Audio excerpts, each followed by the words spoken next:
I was warming my baby's bottle when his wife messaged me, "Do you know who I am?" Then she asked, "Is the baby his?" My hands went numb because he swore they were separated. So I told her yes. The bottle was still under the hot water when I answered her. It should have been a normal morning. Exhausting, yes, but normal. I had barely slept. Evelyn had been up twice during the night, and by the time the sun came up, my whole body felt like it was running on fumes and old coffee. Then Catherine messaged me. I had seen her name before. I'm not proud of that. I had looked her up. Not often enough to call it stalking, but enough that I knew her profile picture. So when her message appeared, I didn't have to ask who she was. I knew. For a minute, I just stood there. Evelyn made that impatient little grunt she did when the bottle was taking too long, and somehow that sound snapped me back into my body. I turned off the faucet, set the bottle on the counter, and picked up my phone with wet fingers. "Do you know who I am?" That was all Catherine wrote. I typed yes, then deleted it. I typed "I think so," then deleted that too because it felt cowardly. Then I just stared at the screen while my heart pounded so hard it made me feel sick. There are moments in your life where you know whatever you do next is going to split everything into before and after. I knew if I answered her, the version of my life Daniel had built for me was over. I also knew if I ignored her, I was choosing to stay inside a lie. So I wrote back, yes. 3 dots appeared almost immediately. Then she said, "Then please don't lie to me. Is the baby his?" I looked over at Evelyn. She had one fist in her mouth and those big round eyes that made strangers stop me in stores. She had Daniel's eyes. I used to love that. I used to think it was proof that she belonged somewhere beyond just me, that one day people would stop whispering around the edges of her existence, and he would stop calling everything complicated. But in that moment, looking at her, I felt something inside me finally break clean. I wrote, yes, she's his. Catherine didn't reply right away. I fed Evelyn with one hand and held the phone in the other, waiting for my world to collapse. I expected yelling. I expected threats. I expected her to call me every name I had probably called myself in my head 1,000 times. Homewrecker. Idiot. Desperate. Other woman. Instead, 20 minutes later, she sent, "Can we meet? I'm not trying to scream at you. I just need to know what's true." That sentence messed me up more than anger would have. Because anger would have let me hide behind shame. Anger would have let me say she hated me and maybe I deserved it. But calm? Calm meant she was already tired. Calm meant Daniel had probably dragged her through something too. I didn't answer right away. I called Daniel first. He didn't pick up. That wasn't unusual. He had rules about when he could answer. That was one of the first things I should have questioned, but at the time, everything had a reason. He couldn't always answer because things were tense at home. He couldn't stay overnight because the house situation was delicate. He couldn't come to certain appointments because his lawyer told him not to make anything public until the divorce paperwork moved forward. That was the word he used all the time. Delicate. Everything was delicate when it protected him. When we first met, Daniel told me he was married, but separated. He didn't whisper it like a confession. He said it plainly, almost tiredly, like a man who had already accepted the ending of his marriage, but was still dealing with the paperwork. He said they were living in the same house for financial reasons. He said they slept in separate rooms. He said Catherine had already emotionally checked out years ago. He said they had tried counseling and failed. He said the divorce was happening, just slowly. I know how that sounds now. Trust me, I know. If someone else told me that story, I would probably ask why they believed him. I would want to shake her and say, a man who is really separated doesn't need to hide you like that. But I wasn't hearing it from the outside. I was hearing it while I was lonely, embarrassed about my own failed relationship, and desperate to feel like I wasn't damaged. Daniel was careful. That was the part one didn't understand until later. He wasn't charming in a loud way. He didn't love bomb me with huge gifts or dramatic speeches. He was quiet, consistent, and gentle. He noticed when I was uncomfortable in a crowded room. He remembered tiny things. He brought soup when I was sick and left it at my door because I said I didn't want anyone to see me looking awful. He made me feel respected before he ever made me feel wanted. That made it easier to trust him. The first time I asked about Catherine, he didn't get defensive. He sighed and rubbed his hands over his face like the question hurt, but he understood why I needed to ask. "It's been over for a long time," he said. "We're just not trying to blow up both our lives at once." I asked if she knew he was dating. He paused just long enough that I should have caught it. "She knows we're not together anymore," he said. "But she doesn't want details. Honestly, neither do I when it comes to her." I accepted that because I wanted to. That's the ugly truth. There were signs. Of course there were signs. He never introduced me to his family. He didn't invite me to his house. He sometimes disappeared for entire evenings and said things had been rough with Catherine. He paid for dinners and cash more often than seemed normal. If I posted a picture from somewhere we went, he never liked it. Once, when I joked about putting a picture of his hand holding mine on my story, his face changed so quickly I pretended I was kidding. I told myself I was being mature by giving him space. Really, I was making myself smaller so he wouldn't leave. Then I got pregnant. I found out in the bathroom at 2 in the morning. I had bought the test because I was late, but I kept telling myself stress could do weird things to your body. When those 2 lines appeared, I sat on the closed toilet seat and covered my mouth. I didn't cry at first. I just stared at the test until the word pregnant stopped feeling like a word and started feeling like a door slamming open. Daniel came over the next day. I had already practiced what I would say, but when I saw him, all of it disappeared. I handed him the test with shaking hands. He looked at it, looked at me, and for one terrible second, I saw fear flash across his face. Then he cried. Not fake crying. Not a single dramatic tear. His eyes filled up, and he pulled me into him so tightly I almost believed everything was going to be okay. This isn't how I planned it, he whispered. But maybe this is what finally pushes everything forward. I held on to that sentence like it was proof. For months, I repeated it to myself whenever the situation hurt too much. When he couldn't stay. When I went to appointments alone. When I sat in waiting rooms surrounded by couples and pretended not to notice every husband holding every wife's hand. When my best friend, Abigail, asked if Daniel had told Catherine yet, and I got defensive because I didn't want to admit the answer was no. He's handling it, I told her. Abigail didn't argue, but her face said enough. One night, when I was about 5 months pregnant, she came over with takeout and baby clothes. She folded tiny onesies on my couch while I sat with a pillow behind my back, sweating even though the room wasn't hot. She said, I'm not judging you. I just need to ask something. I already knew what was coming. Are you sure he's actually separated? I hated how gentle she sounded. It would have been easier if she had been rude. I could have snapped back then. Instead, I just picked at the label on my water bottle. He told me they are. That's not the same as knowing. I said, he's not a bad person. She looked up at me then. Good people can still be selfish. That line made me mad because it felt too close to the truth. I told her she didn't understand. I said divorce was complicated. I said Daniel was under pressure. I said Catherine was difficult and there were things Abigail didn't know. Even while I said it, something in me knew I was repeating Daniel's words, not my own. My pregnancy kept moving forward whether the truth did or not. Daniel bought the crib. He paid for some appointments. He came over with bags of groceries and rubbed my feet while we watched shows neither of us paid attention to. Some nights, he talked to my stomach and said Evelyn was going to be stubborn like me and impossible like him. He helped pick her middle name. He saved ultrasound pictures in his phone. He told me he loved both of us. But there were limits around everything. He couldn't come to the baby shower because Catherine's sister was supposedly suspicious. He couldn't tell his parents yet because he didn't want them dragged into the divorce. He couldn't be listed too openly on anything because it could make the legal side messy. He couldn't stay after midnight because if Catherine started asking questions, it would set everything back. I should have heard what he was really saying. I didn't. I kept thinking love was supposed to be patient. I kept thinking if I could just be calm enough, quiet enough, understanding enough, then eventually Daniel would choose me in daylight. He would walk through my door with a bag in his hand, tell me the paperwork was done, and all the shame would finally become something we survived instead of something we were still living inside. Evelyn was born on a rainy morning after 17 hours of labor. Daniel was there for part of it. Not all of it.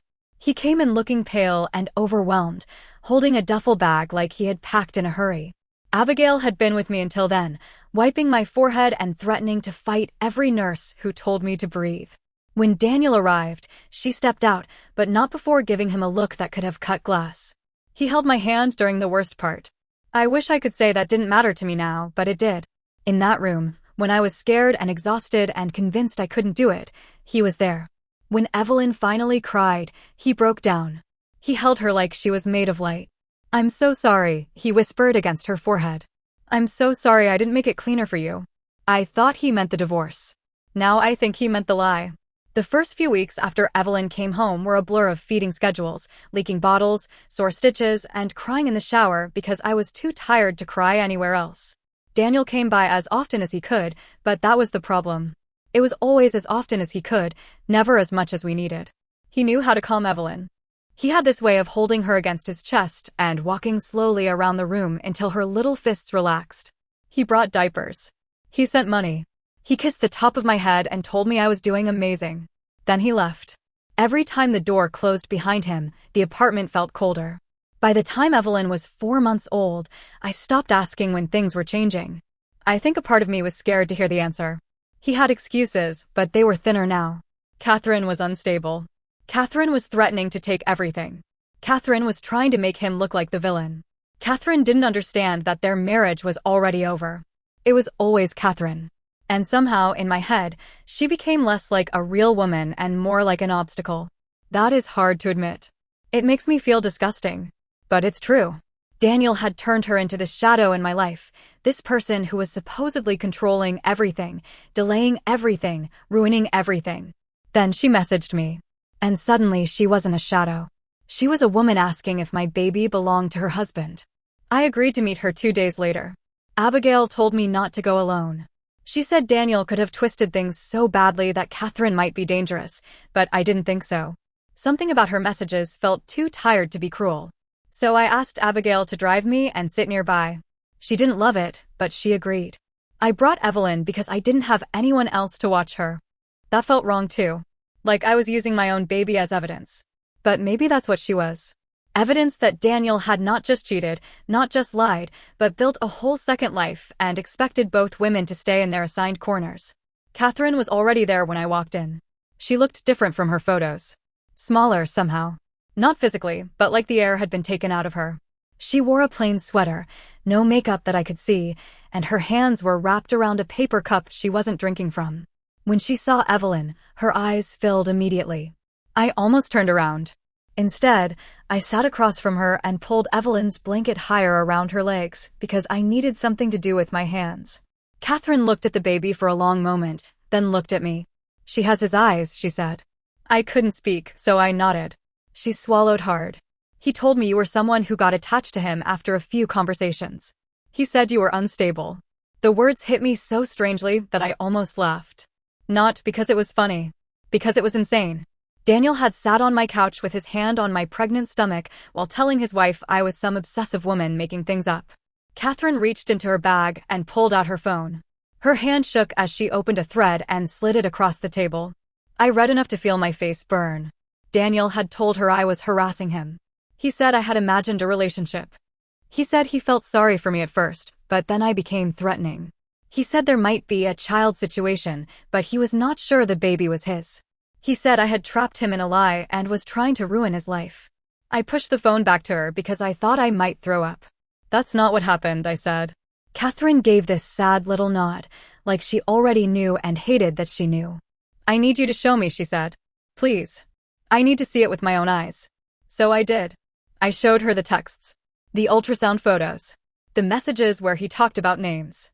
The one where he said he wanted us to be a family. The one where he said he couldn't wait to wake up beside me and the baby without hiding. The pictures he had taken holding Evelyn in the hospital. The message from the night she was born where he wrote, "She's perfect. You both are." Catherine cried quietly. I hated myself in that moment more than I had ever hated anyone.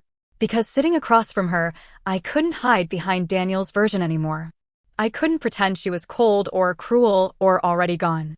She was just a woman who had been trying to fix a marriage while her husband built a nursery in my apartment. She told me they were not separated. They had problems, yes. They had slept in different rooms sometimes after fights, but not as a permanent arrangement. They had gone to counseling because she thought the marriage was worth saving. She was not seeing anyone else. She had never agreed they were done. And the worst part, the part that made my chest physically hurt, was that they had spent years trying to have a baby. Catherine said it without making it dramatic. "We stopped trying last year," she said. I couldn't keep doing it. Every negative test made me feel like I was disappearing. Then she looked at Evelyn again. I wanted the floor to open under me. There are kinds of guilt you can explain and kinds that just sit inside your body. This was the second kind. I had not known everything, but I had known enough to be careful, and I hadn't been. I had believed the version of the story that allowed me to get what I wanted. I had let Daniel make her less real because it made my choices easier to live with. I told her I was sorry. Not a polished apology. Not one of those speeches where you try to sound noble. I just said it again and again because I didn't know what else there was. I knew he was married, I said. I believe they were separated. I know that doesn't fix anything. I know it doesn't make it okay. Catherine wiped her face with a napkin. Her voice was quiet when she answered. I hate you a little, she said.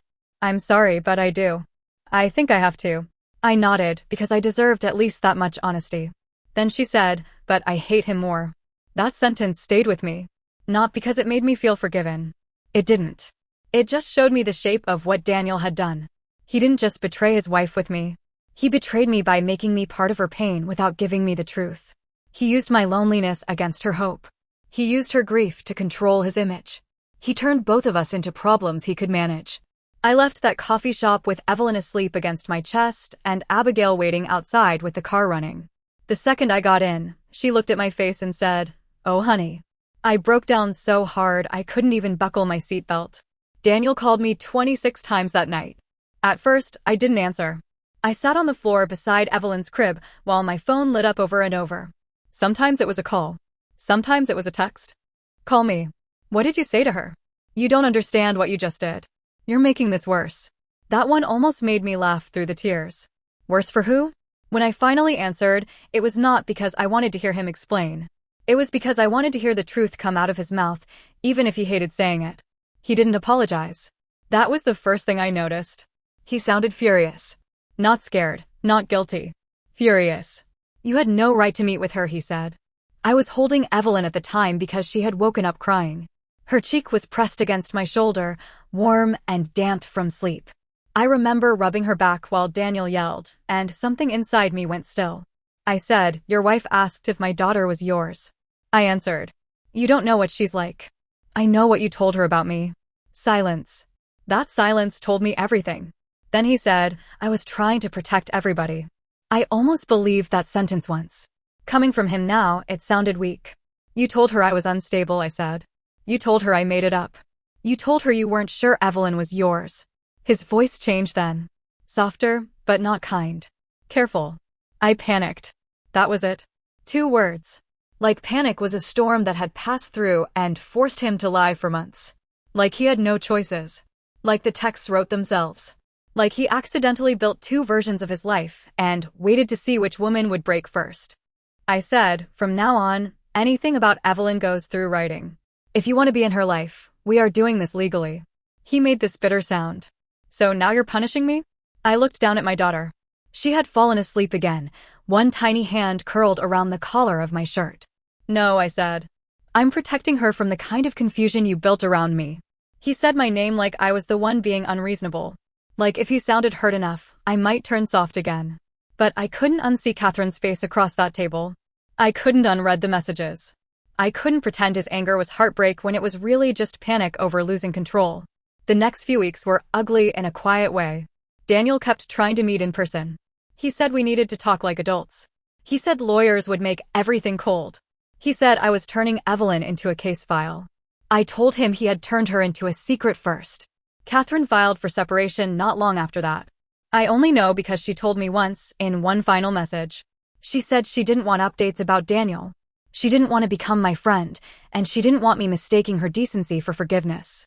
But she wanted me to know she had seen enough, and she was leaving. Then she wrote something I still think about when the guilt gets too heavy. She is not a mistake.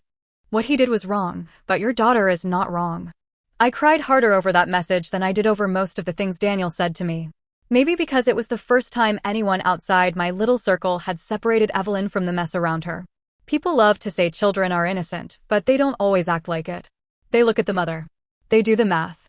They decide what kind of woman she is before she even opens her mouth. I had been bracing myself for Catherine to hate my daughter because of me. Instead, she gave Evelyn a kindness Daniel had never given either of us. Daniel's parents found out after Catherine filed. That was another storm, but not the one I expected. His mother called me crying. His father asked for a paternity test in a tone that made me want to hang up. I said they could speak to Daniel about legal steps, but I was not going to be interrogated while holding a baby who had never asked for any of this. The test was done. Evelyn was his. After that, Daniel got quieter. Not kinder, exactly. Just more careful. He stopped calling me dramatic. He stopped trying to rewrite the timeline over text because he knew everything could be saved now. We ended up with a formal custody and child support arrangement. Every other weekend, specific holidays, medical expenses split in writing. It was not romantic. It was not warm. It was necessary. The first time I handed Evelyn over for his weekend, I thought I would fall apart. I packed her bag 3 times. Diapers, wipes, pajamas, extra socks, the little stuffed rabbit she liked to chew on. I wrote down her nap schedule even though he had asked me not to treat him like a babysitter. I almost canceled twice. When he arrived, he looked tired. Older somehow. He reached for the car seat, then stopped like he wasn't sure if he was allowed. I said, her medicine is in the side pocket if she gets fussy after feeding. She doesn't like the blue pacifier anymore. Use the clear one. He nodded. For a second, we just stood there with Evelyn between us. Once, I would have mistaken that silence for sadness. I would have filled it with apology, comfort, anything to make him feel less guilty. This time, I let him carry his own discomfort. He said, I never wanted it to happen like this. I said, but it did. That was all. It sounds small, but for me, it was the first real victory. Not yelling. Not revenge in some dramatic way. Just refusing to make his regret my responsibility. Life after that became less explosive and more practical. That was almost harder. Drama gives you adrenaline. Paperwork gives you clarity. There were forms, schedules, payments, pickup times, messages that started with Evelyn has a cough and ended with please confirm you received this. There were nights I missed the man I thought Daniel was, which made me angry at myself. There were mornings I looked at my daughter and felt such joy that the shame had nowhere to sit for a few minutes. Abigail stayed close. She never said, I told you so, even though she had every right.